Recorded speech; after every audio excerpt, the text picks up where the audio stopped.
أعوذ بالله من الشيطان الرجيم. بسم الله الرحمن الرحيم.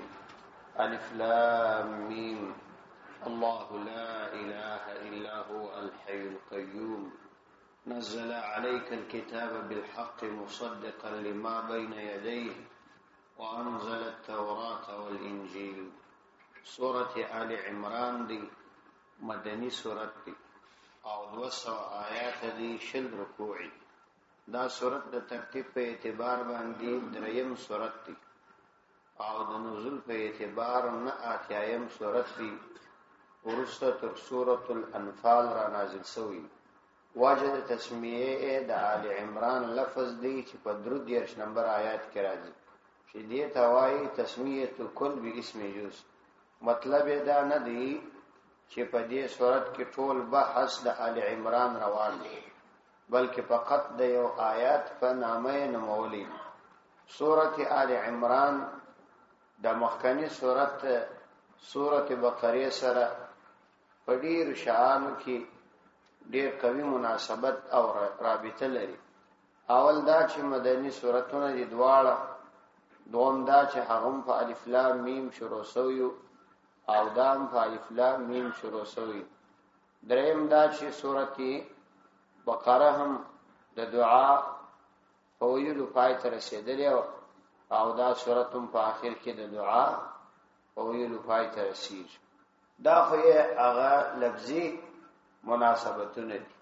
معنوي مناسبت اداري چې په سورت بقره کې د يهودانو رد شوی او د هغوی د عقاید رد شوی، ډیر تفصیلی. په دې سورت کې به بیا تفصیلی د نصارا رد راځي او د هغوی د اصول تفصیلی رد وي. د دې سورت تقریبا نزول هم ځینو مفسرینو دا شو دري چې د نجران ځینې نصارا مدینه منوره ته راغلي وو او د نبی کریم علیه الصلاۃ والسلام سره د عیسی علیه السلام په ارتباط تباحث او مباحثه کول چې الله تعالی دا سورت را نازل کړي. مخکې سورت بقره او داغه مخکې سورت فاتحه. په دې سورت فاتحه کې د الله تعالی څخه د بندگان دعا واړي چې اهدنا الصراط المستقيم، الله ته مستقیم برابر لار وشه. الله تعالی د دې د دعا قبول کړه او ته فرمایي چې ذالک الکتاب. نو سورت بقره کې هغه مستقیم لار ورته وشودل چې دا کتاب. سورت بقره کې تقریبا 4 مضامین راغل. د توحید مسله راغله لشه تفصیلی، دا چې د پیغمبر علی السلام د رسالت مسله راغله شه تفصیلی، د جهاد موضوع راغله او د الله تعالی په لار کې د مال نفقه کول موضوع راغله. دا 4 عمده مسائل دي هغه سورت کې بیان شو. د سورت په اخر کې دا دعا ذکر شو چې فنصرنا علی القوم الکافرین. نو دلته په دې سورت کې د نصرت اسباب بیانې چې د دعا سره دا ضروری ده چې سړی و د هغه موانع څخه د دعا ځان ساتي. دعا چې سړی غواړي دا ضروری ده چې د موانع څخه ځان ساتي. بیا نو طبعا دا دعا ګټکی او قبلی او که سړی د دعا د موانع څخه ځان نه ساتي دعا کوي نو بیا دا دعا نه کوي.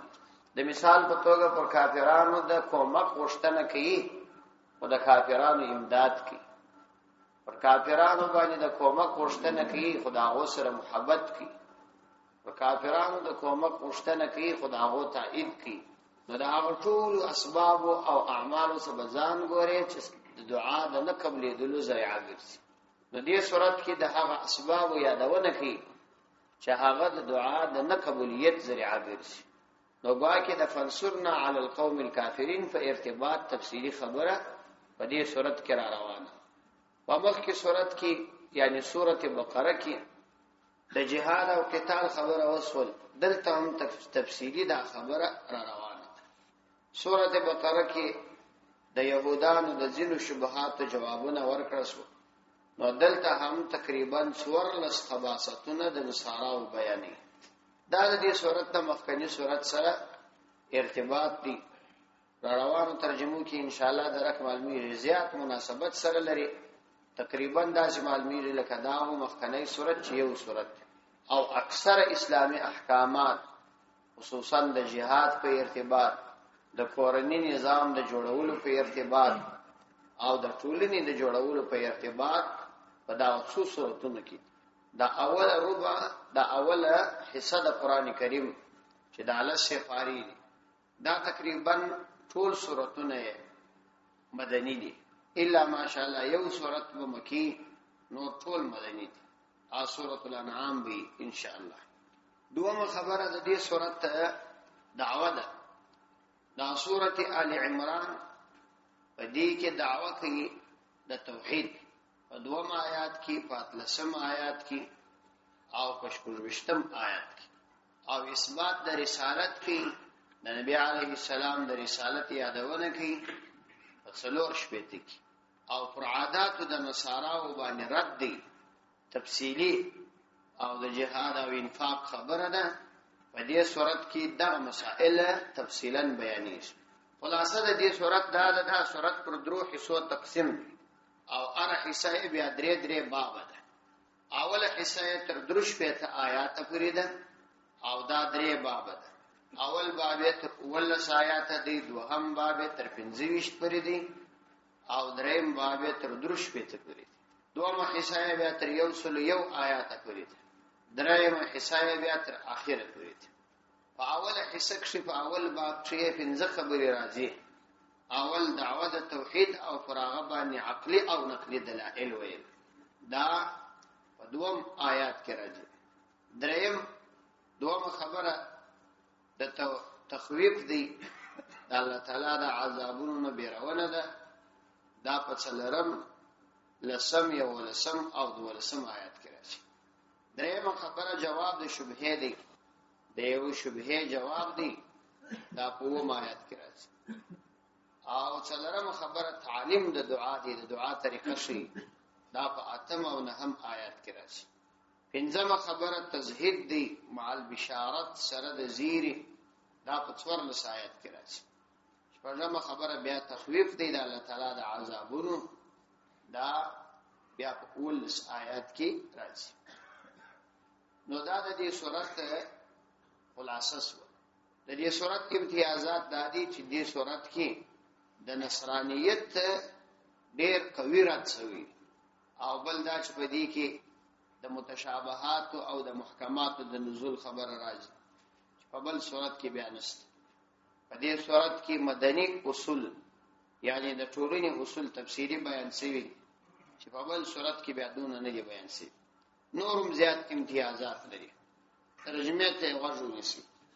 الف لام میم دا د حروف مقطعات څخه دي، یعنی هغه حروف دي چې هغه مقطعات دي اوایل سوره ورته وایي. د دې په ارتباط باندې ورسته په اوم آیات کې ان شاء الله تفصیلی بحث راځي. د متشابهات په ارتباط باندې تفصیلی مسائل ال بیانو. الله لا اله الا هو، الله الله عز وجل الله دی، لا اله الا هو، لا اله نست معبود الا هو مگر د الله عز وجل، الحي همیشه ژوندی دی، القیوم د ټولو نظام چلون کی دی، نزل علیک الكتاب نازل کړي دی پتا باندې الکتاب کتاب بالحق فحق سره، مصدقا فدا سے حال کې چې دا کتاب تصدیق کوون کی دی، لما هغه څل ربین یدیه چې د پمخ کی دی، وانزل اور نازل کړي دی التوراۃ تورات والانجیل او انجیل من قبل د دین مخ کې هدل للناس هدایت دی د فار د خلقو، وانزل الفرقان اور نازل کړي دی فرقان، ان الذين كفروا بآيات الله لهم عذاب شديد، ان الذين يقينا اكسان كفروا چاغوي کفر کړي دي بآيات الله د الله تعالی آیاتونو باندې لهم عذاب شدید دا وی د فار عذاب دی شدید سخت. والله الا عز وجل عزيز ذو انتقام، عزيز غالب دی ذو انتقام د انتقام او بدلی اخستلو خاوند دی. الله لا اله یعنی هو الله دا الله با خبر وګرځي ده هو مبتدا ده فار او د هو ضمیر مرجع کو معلومه ده. الله عز وجل د توحید دعوه کوي په اول آیات کې. الله عز وجل لا اله نست معبود الا هو مگر د الله عز وجل، یعنی بل هیڅ معبود نشته، بلکې معبود او د عبادت لایق یوازې الله تعالی دی. الله عز وجل نه ما سوا بل د عبادت لایق نشته. دوه دلیل ور باندې وایي. الحي همیشه ژوندی دی، نو ځکه دا د الله تعالی حق دی چې عبادت کې وسی، او بل چا کې دا صفت نشته. القیوم د ټولو نظامونو قائمونکی، یعنی ما يقوم به نظام الارض والسماوات، دا اسمانونو او د مځکو ټول نظام په قائم وي، دا الله تعالی قیوم ذات دی، نو ځکه الله تعالی د عبادت لایق دی. یو صفت بیان سود الله تعالی د قیومیت، او بل صفت بیان سود الله تعالی د حیات، چې الله تعالی حی دی، همیشه ژوندی دی، د ازل څخه تر ابد پورې وي، هیڅ ابتدا او انتها نه لري. دا د توحید مسله په قران کریم کې دا انتهایی ډېر بیان شوی، او د ټول عبادت اصل او بنیاد هغه پر توحید ولاړ دی. کله سړی د الله تعالی د توحید عقیده نه، دا نو ټول عبادت هیڅ فائدہ نه ورکي. او د توحید مسله دومره متواتر او متوارثه عقیده ده چې الله عز وجل د دې توحید د عقیده لپاره په هر زمانه کې انبیاء علیهم السلام راستولي. مفتی محمد شفیع صاحب رحمت الله علیه معارف القرآن کې پر دې ډېره تفصیلی خبره کړې، لیکي چې الله عز وجل حضرت آدم علیه السلام د توحید د عقیده لپاره راوست، او بیا ډېره ورته زمانہ تیر شو چې دا هغه ورسته حضرت نوح علیه السلام راوست. لیکن کسړی وګوري نو د توحید په عقیده کې د دوړ انبیاء او خبرې داسې هو به هو دي، تبدا فکر کوي چې حضرت آدم علیه السلام په ټولې خبرې پر یو کاغذ باندې لیکلي او حضرت نوح علیه السلام ته ورکړي. حالانکه په هغه زمانه کې نه د دنیا ترقی راغلی و، نه د کتابت او خط سلسله و، نه بل داسې یو طریقه و چې یو د بل خبرې دی انتقال شي. نو دا یوازې پر دې دلالت کوي چې هر پیغمبر ته مستقل د توحید خبره کېدله او هغه راستول کېده. دا هغه څه وروسته بیا ابراهیم علیه السلام، اسماعیل علیه السلام، اسحاق علیه السلام، یعقوب علیه السلام، دا په مختلفو زمانو کې د توحید د مسلې لپاره راغلي. بیا موسی علیه السلام، عیسی علیه السلام، او په آخر کې سید الرسول صلی الله علیه وسلم د همدغه توحید د عقیدې لپاره. الله تعالی فرمایي وما ارسلنا من قبلك من رسول الا نوحي اليه انه لا اله الا انا فاعبدون. چې پیغمبر علیه السلام ستانه مخکې موږ هیڅ پیغمبر نه دی ارسول، مگر هغه ته موږ خبره کړې ده چې خلکو ته بدا وایي چې زما نماز او بل څوک د عبادت لایق نه دی، یوازې زما عبادت، بل چا عبادت جائز نه دی، او د بل چا عبادت کول دا شرک دی. نو الله تعالی دا عبادت لایق دی. هغه ذات د عبادت لایق ګرځیدلای شي چې هغه کې څلور عمده صفات، دا څلور عمده صفات دا په مخلوق کې نشرات لای. اول صفت دا دی چې ازلی و ابدی وي، یعنی اول وي انتها نه لري، او اخر وي اول نه لري. دا یوازې ازلیت او ابدیت الله تعالی تساوي. دوم صفت دا دی چې قیوم وي، یعنی په ټول نظام باندې به حاکم وي، مشیت نافذه بلري، هر شی چې دای وغواړي هغه به کولای شي.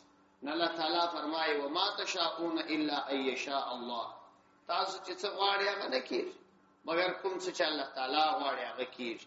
ان الله كان عليما حكيما، یقینا الله عز وجل حکیم او علیم دی، هم په هر څه خبر دی او هم د خپل حکمت مطابق فیصله او پریکړه کوي. نو دوم صفت دا دی چې د الله تعالی دا څوک چې الہ جوړیږي دا بس صفت مشیت نافذه لري، یعنی دا مشیت چې د خوښي دا بنافذیر ډیر شان غوږمش خوښ نه کیږي. الله تعالی چې کوم څه ته اراده وکړي هغه وکړي. دریم دا دی چې هغه به علم محیط لري. علم محیط دا معنا چې د کائنات پر ذره ذره باندې به علم لري، او دا یوازې د الله تعالی صفت. او څلورم دا چې قدرت مطلقه بلري، دا قدرت به همیشه خپل حال پاتې، قدرت به مقید نه وي. لکه مثلا زموږ قدرت تر مدرسې پورې مقید دي، د باندې نه چلی. د یووالي قدرت د ولایت په اندازه باندې مقید دي، آفات نه چلی. هغه مطلق قدرت دی، یعنی پر تمام عالم باندې په تمام عالمونو باندې قدرت همیشه د فار دی، مقید په کوم وخت پورې نه دي. نو دا څلور صفات د الٰه صفات دي، او دا یوازې الله تعالی لپاره ثابت دي، او مخلوق کې دا صفات نشي پیدا کېدل. نو د توحید مسله ځکه ډیره مهمه، را روان د توحید پر مسله باندې دا څلور صفات بیانې. الله لا اله الا هو الحي القيوم. اول دلیل قربان نیوای الحي القيوم، دو دلیل اویل پر دې چې الله تعالی دا د عبادت لایق. نزل عليك الكتاب بالحق، نقلی دلیل قربان نیوای نزل را نازل کړي دی عليك پرتابني الكتاب کتاب بالحق په حق سره، مصدقا بداس حال کی چې دغه کتاب تصدیق کوونکی دی، لما دغه کتابونو بین یدیه چې دنه مخکی تیر شوی دی. یعنی دغه کتاب چې موږ را نازل کړی دی پرتابانی چې قران کریم دی، دا د دې سره سره چې حق دی، د هغه مخکنی کتابونو تصدیق هم پکشي کې دی چې مخکنی کوم آسمانی کتابونه. وانزل التوراة والانجیل، او همدارنګ د الله تعالی را نازل کړی دی تورات او انجیل او انجیل. دا سي تورات مرا نازل کړی دی، انجیل مرا نازل کړی. مطلب دا چې په دې کتاب کې د انجیل او د تورات د دواړو تصدیق کړي چې دا الهي کتابونه دي او د اسمان را نازل شوي من قبل مخکې، یعنی د دې قران کریم نه مخکې دا را نازل کړي. هدى للناس وانزل الفرقان. هدى للناس داسې کتابونه دي چې هغه هدایت دي للناس د پاره دخل، چې کله دا تورات او انجیل دا د هدایت کتابونه شو او قران د دې دواړو تصدیق کړي، نو قران کریم هم د هدایت کتاب شو. ولدا حق چې څوک تایید کړي نو هغه په حق باندې، نو قران د هدایت کتاب دی. ځکه چې دا لازم راغله چې کله د هدایت تصدیق وکړي د نور کتابو، نو خپل هم په دې کې هدایت پروت دی. وانزل الفرقان، او را نازل کړي دی الفرقان. فرقان د فرقان څخه مراد یا هغه کتاب دی چې الله تعالی فرمایي چې نزل عليك الكتاب، او یا د فرقان څخه مراد معجزات او دلائل دي د فرق کولو په مابین کې د حق او د باطل، چې مراد ورسره معجزات دي. که معجزات او ثواب څه نو په تاکید ناراضي تاسیس براځي. وانزل الفرقان، او را نازل کړي دی الفرقان. فرقان یعنی معجزات د انبیاء او تصدیق پکې او د باطل او د حق تر مابین فرق دی. ان الذين كفروا بآيات الله، ان الذين يقينا اكسان كفروا بآيات الله، چاوی د الله تعالی په آیاتونو باندې کفر کړی دی، یعنی د توحید نه منکر دي او د توحید خبره نه مني. لهم عذاب شدید، داوی د پار عذاب شدید، شدید عذاب دی، سخت عذاب دی. والله اعلی عز وجل عزیز غالب دی، قدرت لري. نو بدلا اخستلای شي ذو انتقام، خاوین د انتقام دی، د بدله اخستلو خاوین هم دی. یعنی الله غالب دی، انتقام هم اخستای او انتقام اخلي هم. دا څنګه دي چې انتقام نه اخلي، انتقام اخلي. بل الله تعالی فرمایي ولا تحسبن الله غافلا عما يعمل الظالمون، چې ته پر الله عز وجل باندې د غافل ګمان مکو د هغه اعمال چې ظالمان کوي، بلکې الله تعالی د ظالمانو په ټول اعمال باندې علم لري او قدرت قرباني لري. دا چې د خپل حکمت او مصلحت په خاطر باندې چاته وخت ورکی دي کې حکمت او مصلحت. ان الله یقینا الله عز وجل لا يخفى عليه شيء في الارض ولا في السماء، یقینا الله عز وجل لا يخفى نفټيري عليه په الله عز وجل باندې شیء هیڅ شی فی الارض پمزکه کی ولا فی السماء او نه په اسمان کی. الله عز وجل باندې شی نه پمزکه کی پټیږي او نه په اسمان کی پټیږي. یعنی الله تعالی په ذره ذره باندې کله امزکه وی کله اسمان دی د دې په ذره ذره باندې علم لري. د دې ذات دریم صفت ثابت شو چې الله تعالی لر علم محیط تا هر ذره باندې علم لري. لا يخفى عليه شيء في الارض. الله عز وجل داسې ذات دی چې نه پټیږي په الله عز وجل باندې شیء هیڅ شی، یعنی هیڅ شی نور باندې پټیږي فی الارض پمزکه کی ولا فی السماء او نه هیڅ شی په الله عز وجل باندې پټیږي په السماء په اسمان کی. او د دې څخه دا د الله تعالی د کامل علم دلیل دی او د الله تعالی کامل علم دي ثابت. هو الذي يصوركم في الارحام كيف يشاء. او دا الله عز وجل هغه ذات دی يصوركم چې تاسو ته شکل درکې صورت درکې فی الارحام پر رحمونو کې د كيف يشاء څنګه چې غواړي. دا الله عز وجل د انسانانو شکل او صورت دا د مور پر رحم کې جوړوي او څنګه چې غواړي هغه سي جوړي. نو دا دی په عربونو انسانان دي په دوه انسانان یو د بل مشابه نه پیدا کی. دا د الله تعالی قدرت مطلقه یادي چې څلورم صفت ثابتي. هو الذي دا الله عز وجل هغه ذات دی یصورکم چې تاسو ته صورت درکې یعنی شکل مو جوړوي بل ارحام د مند پر رحمو کې کیف یشاء څنګه چې غواړي. نو چې کله د الله عز وجل دا څلور سره صفات ثابت سول او الہیت د الله تعالی ثابت سو نو لازمن دا خبره جن ثابت اسول چې لا اله الا هو العزیز الحکیم. لا اله نستهت معبود الا هو مگر د الله تعالی العزیز چې غالب دی د منکرینو د توحید څخه انتقام اخیستلای شي. الحکیم د حکمت خاوند دی کده حکمت په خاطر چاته مهلت ورکی او پورانه ونه نشي هغه باید په دوکه کې ونلويږي. لا اله الا هو العزيز الحكيم. لا اله نست معبود الا هو مگر یوازې د الله تعالی دی العزيز چې غالب دی د منکرینو د توحید څخه انتقام اخیستلای شي. الحکیم د حکمت خاوند دی یعنی د مصلحت او حکمت پر بنیاد باندې جنو کسانو ته مهلت هم ورکوي.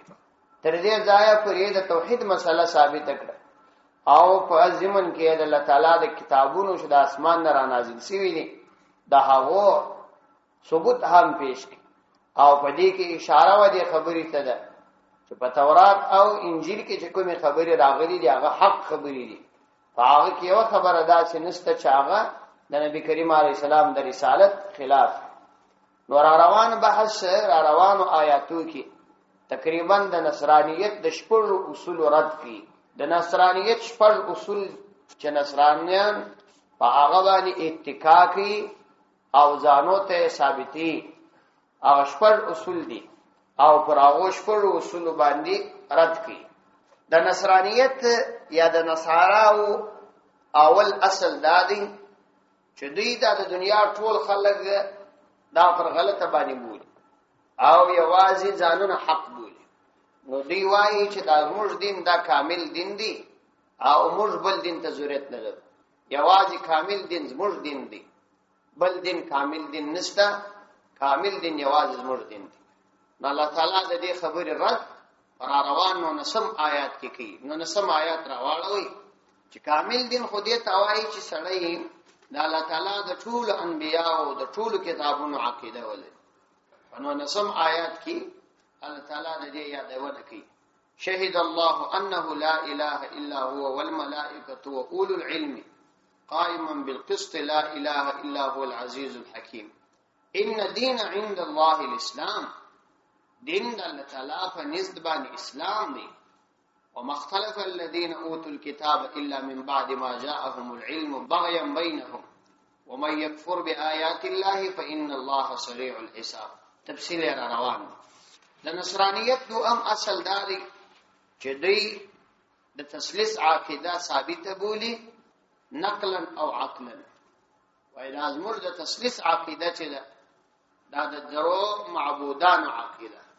نصرانیت یو داسې بی دینه یو خلط ملط دین دی او داسې یو خلط ملط عقیده ده چې تر اوسه خپل د نصرانیت پیروان هم نه دي پوه شوي چې موږ په کومه عقیده باندې. دوی د تثلیث عقیده لري. د تثلیث عقیده دې ته وایي چې الله تعالی په حقیقت کې د درو شیانو جوړ دي. یو دا چې الله تعالی خپل دی العیاذ بالله، بل مریم علیه السلام ده، او بل زوی دی حضرت عیسی علیه السلام. مریم علیه السلام د الله تعالی کور والا ده العیاذ بالله، او حضرت عیسی علیه السلام زوی دی او الله تعالی پلار. دا د درو کسانو کورنۍ ده او دغه الہه دی. دا درې سره الہه دی. د دې تثلیث د عقیدې په ارتباط به د خپل په مابین کې ویشل شي. یو ډول دا وایي چې الله خو الہ خو یوازې الله تعالی دی. حضرت عیسی علیه السلام او مریم علیه السلام دا یې معاونین دي. بل ډول به وایي ویا د دې درو سره مجموعه الہ دی. دا درې سره چې جوړ شوی دي دا درو سره مجموعه دا خدای دی. بل ډول به وایي ویا خدای کله عیسی علیه السلام، کله حضرت مریم علیه السلام او کله الله تعالی. بل ډله به وایي چې یا هر یو ځان ته جلا جلا الہ. نو دې د خپل تثلیث عقیده په ټول ژوند کې دا د 1400 کال تیر شوي دي. د خپل تثلیث د عقیدې تصحیح دې تر اوسه چاته نه ده پیش کړی. ځکه نو دې د دلایلو پر بنیاد باندې بلکې د تمام دنیا اقوام د دلایلو پر بنیاد د اسلام او مسلمانانو سره مقابله نشي کوي. او دې تر اوسه پورې په ټوله نړۍ کې هیڅ داسې یو خبره ثابته کړې نه ده چې په دلایلو کې د مسلمانانو یو اصل ورمات کړي. نو د دې لپاره چې دوی دا کار نشي کولای، دا لکه هغه د دلایلو سره پاتې شي، نو د زوره کار دی. ځکه د مسلمانانو سره د نفرت او کرکې د پاره کله د پیغمبر علیه السلام اهانت وکړي، دا هغه کارتونونه جوړ کړي، کله قران کریم ته اور واچي، کله د مسلمانانو د نور مقدسات سپکاوي کوي. دا په اصل کې د هغه حسد او د خپل باطل دین د نه ثبوت په خاطر باندې دا کار کوي. نو دوی دوهم اصل دا لري چې موږ د تثلیث عقیده دا نقلن او عقلن ثابت ده. الله عزوجل په 51 نمبر آیات کې د سورته آل عمران رد کړي. دغه د تثلیث عقیده وایي ان الله ربي. تاسو مخکې آیات تراسه د حضرت عیسی علیه السلام په ارتباط باندې خبره کوي. ومصدقا لما بين يدي من التوراة ولأحل لكم بعض الذي حرم عليكم وجئتكم بآية. عیسی علیه السلام وايي چې زه تصدیق کوم کیم د هغه کتاب چې تورات دی ما سمخ کې دی سوی، او زه به حلال کړم تاسو لره بعض هغه څه چې پر تاسو حرام کړل شوی، او زه راغلی یم تاسو ته بآیه په یو نشه من ربکم، تاسو د رب د طرف، یعنی په یو معجزه باندې. فتقوا الله د الله تعالی څخه وویریږئ، واطیعوني زما اطاعت وکړئ. ان الله ربي، الله عز وجل زما رب دی، زه د الله تعالی بنده یم. وربکم تاسو رب دی، فاعبدوه عبادت یې وکړئ. ما د الله تعالی بنده وبولي، ما په رب باندې مبولي. هذا صراط مستقیم، دغه برابر لاره ده چې ما د الله تعالی بنده بولي، تاسو ما ته د الوهیت دا عقیده ملل د دې را دي کړی. دریم اصل دا دی د نصرانیت. دې دا وایي چې کتب الهیه یعنی مخکنی تیر شوي کتابونه زموږ توثیق کوي او زموږ خبره تاییدوي چې موږ پر حق باندې. الله عزوجل د دې د دریم اصل رد کوي. 4 نمبر آیات. قل يا أهل الكتاب تعالوا إلى كلمة سواء بيننا وبينكم. أهل كتاب راسي وآغا كلمات آغا خبريتا چه برابر دا زمونا استاذ و ترمابين. آغا دانا ألا نعبد إلا الله، چه مجبع عبادت نكو مگر دا اللہ تعالی عبادت بكو، ولا نشرك به شيئا، او دا اللہ تعالی سر بهیت سوک هم نشركو، ولا يتخذ بعضنا بعضا أربابا من دون الله، او نبنی سی سوک زموږ څخه بعضی کسان به ارباب د خدای عزوجل نه ما جواب معبودان نه ګرځي. فإن تولوا فقولوا اشهدوا بأننا مسلمون. که تاسو د دې څخه وګرځیداس نو تاسو شاهدی ورکړئ. فإن تولوا کدی مخواړه فقولوا اشهدوا بأننا مسلمون. نه مسلمانانو تاسو ورته وایي چې موږ تاسو شاهدان اوسئ چې موږ مسلمانان یو. یا اهل الكتاب لم تحاجون في ابراهيم وما انزلت التوراة والانجيل الا من بعده افلا تعقلون. اے اهل کتاب تاسو ولې جګړه کوي د ابراهيم عليه السلام په باره کې؟ وما انزلت التوراة والانجيل الا من بعده. ندی نازل سوی تورات او انجیل مگر دا غورسته. یعنی تاسو را ولر شوی یاست د ابراهيم عليه السلام طریقه د خپل ځان په تایید کې راوړي. الان کې تورات او انجیل دا هغه څورسته نازل شوی دي. نو تاسو څنګه هغه په خپل ځان په تایید کې راوړي؟ هغه به هغه وخت په تایید کې راوړل کېدل چې هغه ورسته وای. او بل په دې کې دا معلومه سول چې یو د بل به معبودان د الله تعالی نه ما سوا نه ګرځو. نو خو تاسو یې ګرځوي. نو کوم دي چې د ابراهيم عليه السلام خبرې تاسو تایید وکي؟ کوم دي چې تاسو تایید تورات وکي؟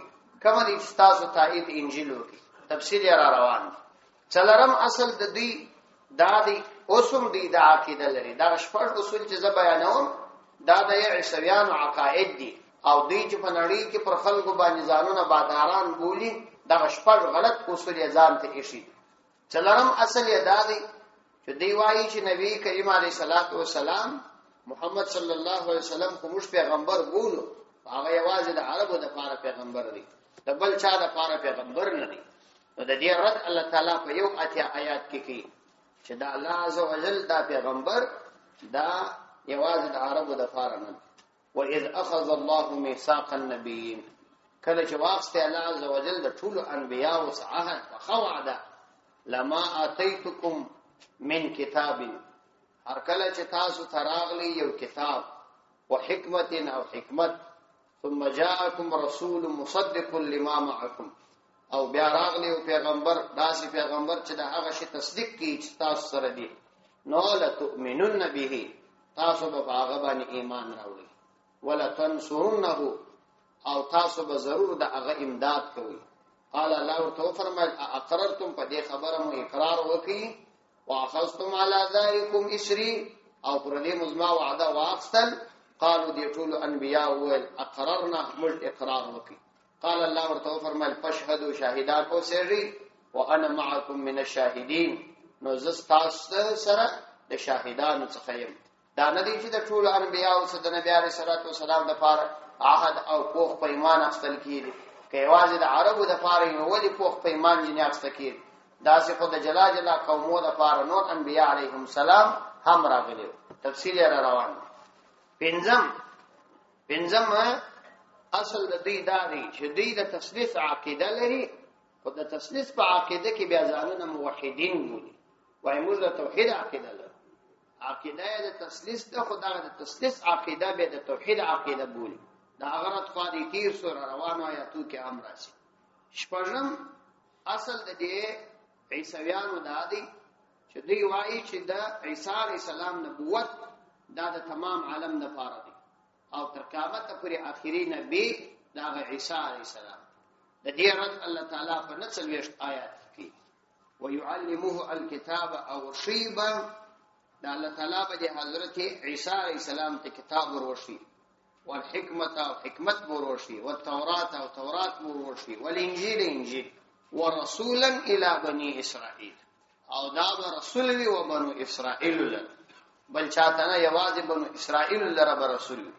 نو دا چې د بنو اسرائیل د لپاره رسول دی دا د کوم ځای ثابت دی چې د تمام عالم د لپاره دا رسول دی. تمام عالم د لپاره خو رسول نه دی. تمام عالم د لپاره خو نبی کریم علیه الصلاۃ والسلام رسول دی چې د ټول انبیانو سره د هغه د نبوت د لپاره عهد اخیستی. او بل ځای الله تعالی فرمایي وما ارسلناک الا کافة للناس. مشتنه دې ژلی مگر د تمام انسانیت لپاره ملېږي. دا د دې شپږ اصول دي. د دې اصول تفصیلی رد را روان صورت کې را روان. صدق الله.